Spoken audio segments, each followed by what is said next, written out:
further, they'll give us a quick tour of the fish. Very variable tree. And one of your, you can call it an endangered tree in this country. So you should visit your tree once a year or something. Yeah. 13 billion trees. It's very important to find ways to articulate to people why biodiversity matters, should matter to them. And in a lot of ways that's about telling good stories.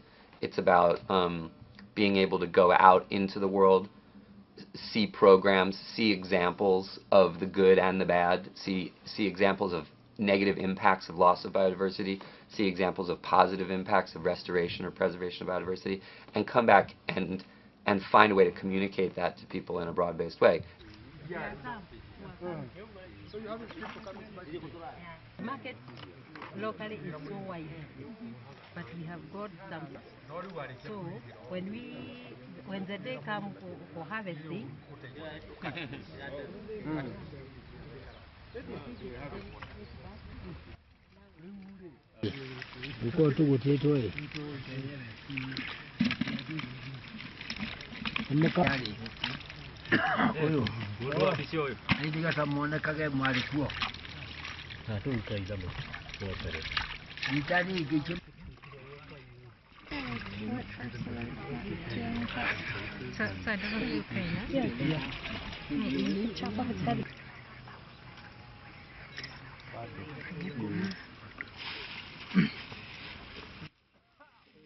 Who is Kachia? No corny. 330 of these messages, so we're trying to raise awareness.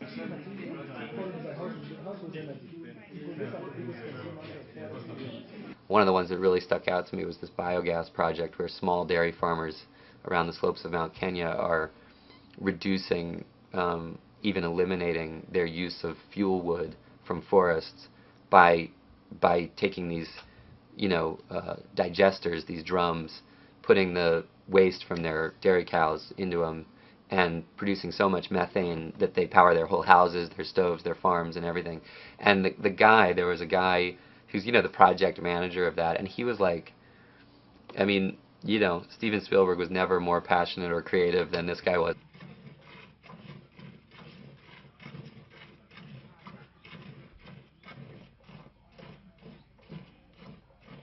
Washing, they have the lamp, which they use not only for lighting but heating the room.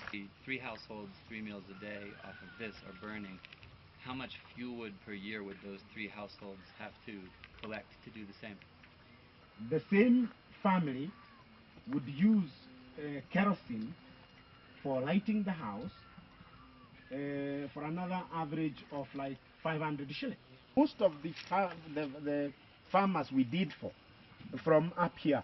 Subsidy. Let's say you just took raw costs. Yes. Not cost to the farmer. Yeah. How long to recover? If you took all those savings? We're losing this enormous treasury of species that has lots of very specific value to us. Not just holistic or spiritual, but actual economic value. It's a genetic database that we're losing.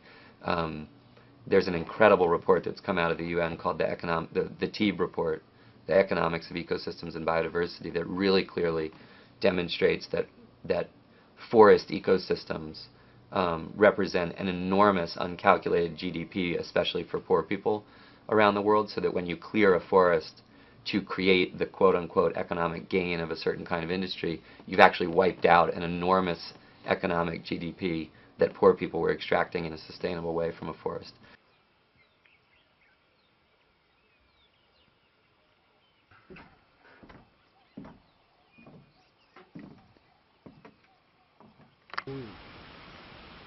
What I can say to Gakiara and the rest is to breathe. If possible, you can breathe some more trees.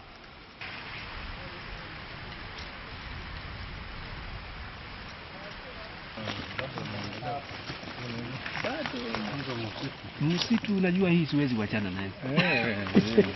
That's nice. Kama tulianzana na wao, I cannot leave them. Baba yako?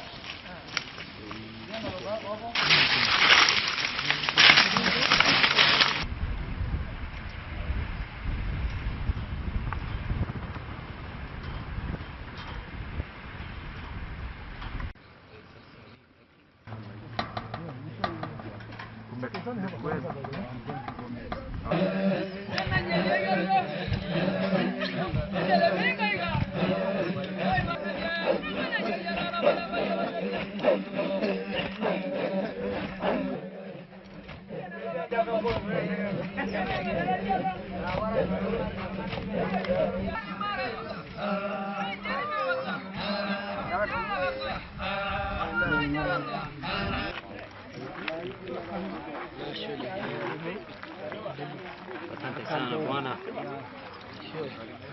Thank you.